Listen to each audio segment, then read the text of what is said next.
Hey Nord Anglia, I'm Rahi Patel, I'm Jessa Hearn. and we're your Curiosity Correspondents. We thought we'd get a head start on cleaning up this space junk. But in the meantime, we wanted to thank you all for the thousands of questions you had for Dr. Danielle Wood. Dr. Wood can't answer them all, but we asked her to answer a few of them for you.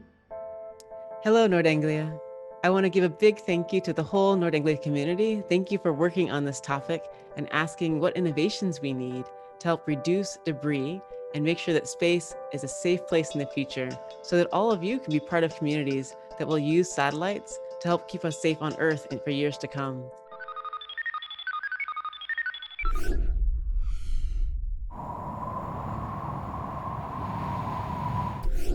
Fiorella from the Country Day School in Costa Rica is asking, what are some consequences of letting space debris keep floating around? My concern is that in the future, we'll have new countries that would like to put satellites in space, but they will be concerned that it's very risky because old satellites are already making a lot of trash and they could crash into the new satellites. I spend a lot of time with leaders from countries in Africa, the Caribbean, Latin America, and Southeast Asia. And leaders from each of these regions would like to start national space programs. We have to make a space so that any country that wants to can have their satellites in space and keep it safe. Tatiana from the British School of Kuwait asks, can the debris in space possibly reach other planets and pollute them? If so, what possible effect could they have on these planets?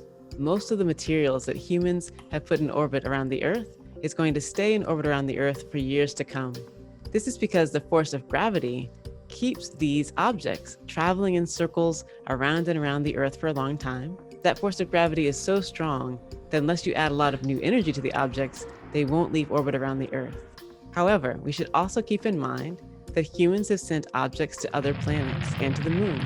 We have sent satellites and sometimes rovers and landers to visit and explore other planets. So it's very interesting, but it's true that it does leave behind some trash.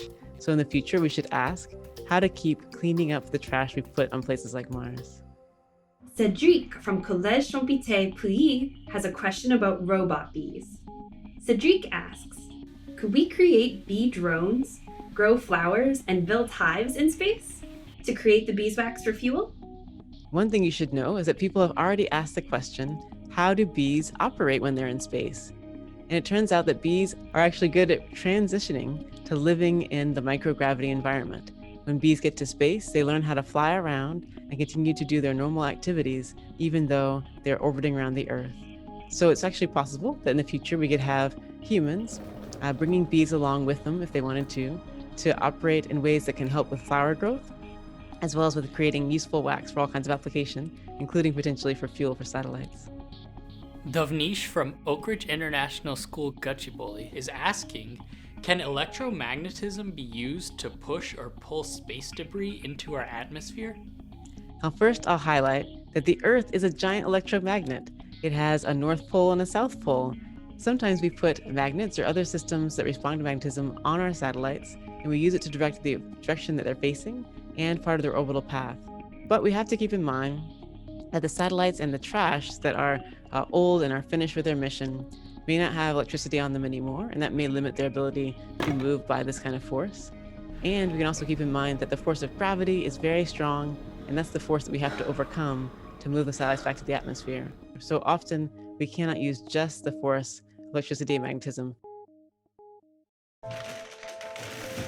Thanks again for all the great questions. Here are some words of encouragement from Dr. Wood. You all are making such great progress. Please continue on this important journey, and I look forward to seeing where you end up.